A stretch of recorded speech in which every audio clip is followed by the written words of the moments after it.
Hello class. This is going to be a quick tutorial on objects, or a little bit more of them anyway. Uh, what we're going to need to do is create a project. You name it however you like. I like doing the dates, as most of you know already. And then you should have a default main. Make sure you right click on the default package. You may have to actually drill down to get there. But make sure you default right here. Right click, new, Java class. And I created two of these, one sword, one wizard pig. Now we've made it, so far we've made rectangles, squares, very simple objects, even if we can make the last project I think was one that you can actually see. So now we're going to make something a little more complicated. This is going to be a sword and a wizard pig, of course. Now let's take a look at the sword. And I got it commented out so you can kind of do it here with me. But uh, you'll make a new class. It'll be called sword. Mine's capitalized. These are my attributes and damage. Oh, and just in case if you happen to see that pop up, and as you write it overwrites things, that's the insert key. You can undo that right there. Attack speed, name. So I have to think what represents a sword. In any video game, it usually has some damage. It has a speed at which you can attack with it, a name. Maybe it has a magic effect or something, or element. I don't know. You could honestly add anything you want to it. Uh, the effect instant kill, then I'd call a method that would basically just instantly kill the whatever enemy I'm attacking 10% of the time or 5% of the time, or if their health is a certain level, you could set up a method that does that for sure. Now I have my constructor, and this actually constructs whatever object I want. Now just before, as before, you can see that it's got to be the same name as the file, capitalization and everything. I'm going to give it damage, attack speed, and a name whenever I create it. And then the sword will have those things. This just sets those values to what I passed to the constructor. Now I can also have a default constructor. And what a default constructor does is just set, I create a sword, default values. Pointy stick is going to be the name if I use this. Otherwise, I can specify up here and specify everything in one go. Now, an object usually has some sort of methods. So I come in and I make an attack method. Now the attack method here doesn't do anything, it just displays some text on the screen. Realistically, I would probably do a bit of math based on the damage, attack speed, maybe armor level of my opponent. And then, after several layers of calculations, you would get a number. And that would be the damage you did to that enemy. It would subtract from his health, or its health, or whatever you happen to be fighting. So there's a lot of not super complex math, it's mostly just simple algebra. But there's a lot of layers of things that happen when you swing that sword in a game or something like that. Animations have to be played, and it has to be the right animation. Uh, you have to be within a certain area, hitbox, of that thing. If you swing your sword and you're not within the hitbox, then you don't hit it. And that's usually just like a sphere or a square, usually, around that creature.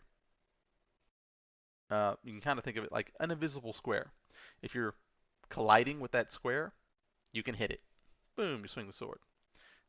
More complicated ones would probably have several different hitboxes. If you could attack a leg or an arm or something more specific, it'd have a hitbox for each one of those little things. But all mine's going to do is just simply say I swing the sword and it does whatever the damage is. That's it. Nothing too fancy or complicated. So if I go back to my main and I give this a shot,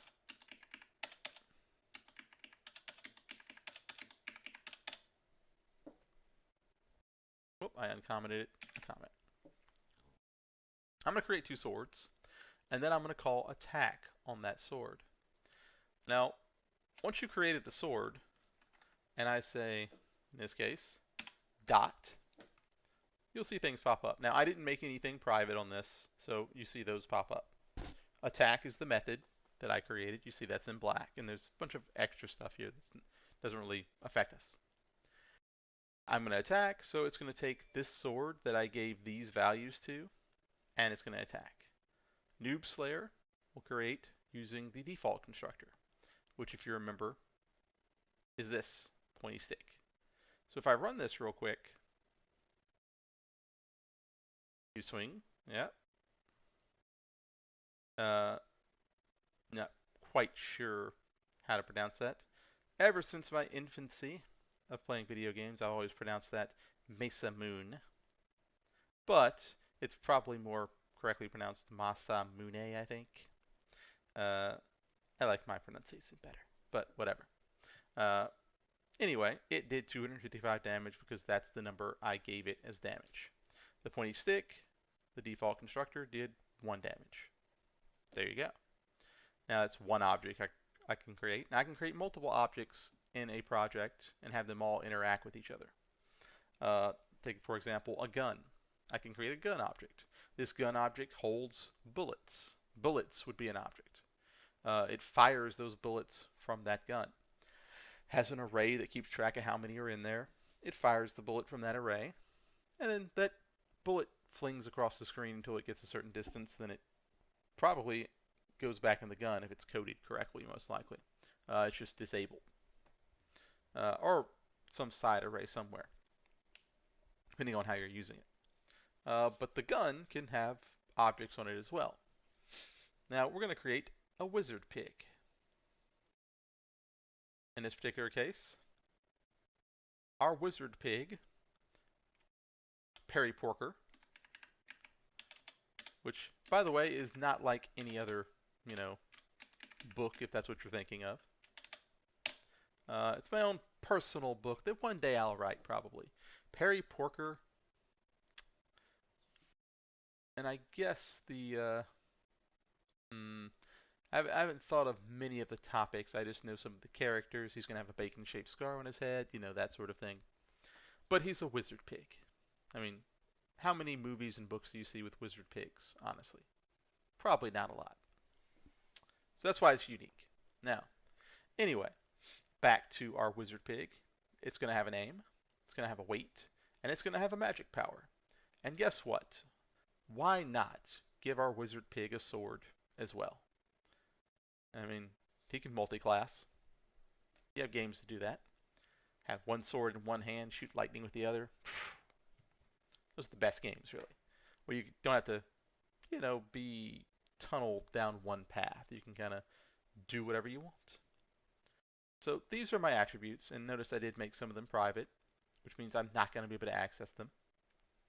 I need my constructor. And as you can see, Wizard Pig is going to have a name, weight, magic power that I'm going to pass to it when I create it. It's going to set those names.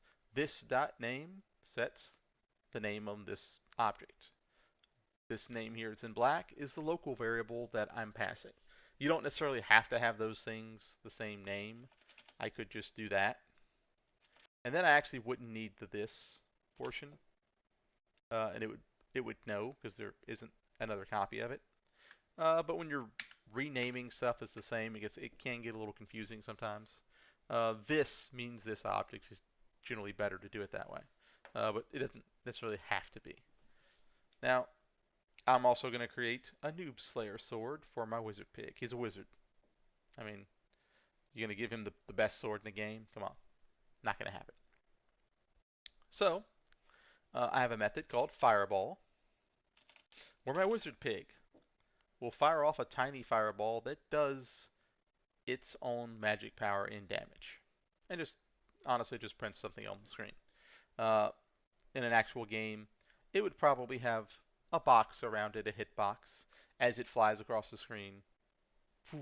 If it collides with something, well, it does damage, does some calculations, resistance, you know, how much damage you've done, and then subtracts from their health.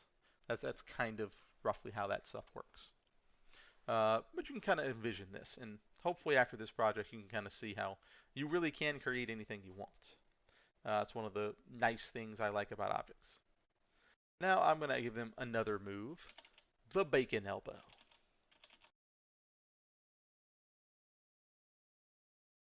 He drops the bacon elbow. It is super effective, and it does his weight in damage. So the fatter he is, the you know worse the bacon elbow is. And all it's doing is printing something again. It's not actually doing any math or subtraction. That's generally what would happen if we were doing actual attacks. Now, I'm also going to throw in a get name and set name method. When you make things private, usually you want methods there to be able to access those variables up there. Whether I want to get the name or the weight or the magic power, I'm just going to add the name for now just so you can kind of see what that does. Since they're private, I can't directly access them, but this would allow me to get that value. Maybe another method needs it. Maybe another object needs it. What's the name of this so I can, put it in the script when I'm talking. So it gets the name of that object so we can talk to Perry Porker. I see, Perry Porker. You want to learn magic, do you? Blah, blah, blah, blah. That sort of thing. Other objects in other parts of the game have to know what this thing's name is because it's going to be used in other places. And I need to be able to get it. Now, as far as changing it, I put a very simple, you run set name and it sets the name. Normally, you would probably put in some controls. It has to be within so many characters, otherwise the whole display of the script screws up. It has to be, can't be a curse word or anything like that. You can put that in there. A whole bunch of ifs and checks to make sure that they follow the rules you set, so it doesn't screw up the game. No one wants a 5,000 line name that screws up all the text for the entire game. So there's usually some sort of constraints there. So now I've got my wizard pig right here. And I can go back to my main and uncomment some of these wizard pig things. So Perry Porker has 100 weight, 50 magic power. Or is it the other way around? I think it is weight, magic power, yeah. He can shoot a fireball and drop the bacon elbow. And then we've got Bako Balfoy. His arch nemesis. Every competent wizard pig has to have a arch nemesis. That's just how things work. And we've got his little attack as well. Parry.s.attack. Now, notice on Perry Porker, I haven't given him anything, right? I got new Slayer.attack. Now, he has a sword on him, but there's a problem with that. And let's run the wizard pigs first, then we'll talk about it. I swing the sword, does damage. When he's sick, it does damage. Null fires off a tiny fireball. Null drops the bacon elbow. Uh-oh, it's super effective. It does 100 damage. Null fires off a tiny fireball. So apparently my names aren't working, right? So we're going to have to go and check and see why that is. Now I'm going to go back to Wizard Pig. And apparently the name is not working. Now, because I forgot to fix that. That's why. When I erased it, I forgot to reset. So now let's see. Perry Porker fires off. Bako Balfoy fires off Tiny Fireball. Alright. There we go. So I messed myself up. Hooray. That is generally how most programmers do things. They screw themselves up. Welcome to the world of programming. Now, let's say Perry has this Noob Slayer. This pointy stick. And I try to swing it. What you're going to end up getting is, let's see, you swing the Noob Slayer. It does 1 damage to the enemy. Alright. Now, let's see, Sword Noob Slayer.attack, Parry.s. Let's go back to our Wizard Pig real quick and take a look at that. Here we go. Now, I did give him a sword, and it's a Noob Slayer. Now, I could give him another sword Remember, this is public. I could say, for example, let's go back here. Instead of here, parry.s attack, I can say parry.s dot, or parry.s equals, and what do you think that would do? I'm swinging a pointy stick. Watch what happens now. I basically just assigned a new sword to him. Or you can say equipped a new sword to him using this. Now I'd probably want a method that does that instead of just assigning it like this. Like the get name and set name and all that stuff. So I can't like assign a shield to him, to his, attacking arm or something. Or maybe I want that. Or attack, or a boot. That would be interesting. Uh, or a helmet. He has a helmet in his hand and he swings it. It does X damage. That'd be a unique way to deal with equipment, I guess. But yeah, I assign a different sword, and you see the attack. I take that off, and it sticks with the pointy stick. Yeah, it sticks with the pointy stick. Yes, I'm gonna keep that. So hopefully that gives you a rough idea of how this works.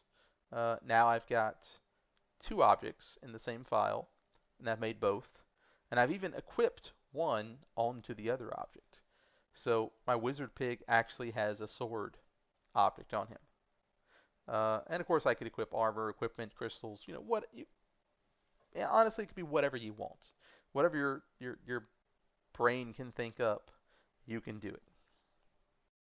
That's one of the cool things about objects. It's really just limited by what you can think. All right, let me go through this one more time, just from top to bottom, for anybody who needs to copy it down. This is sword, wizard pig,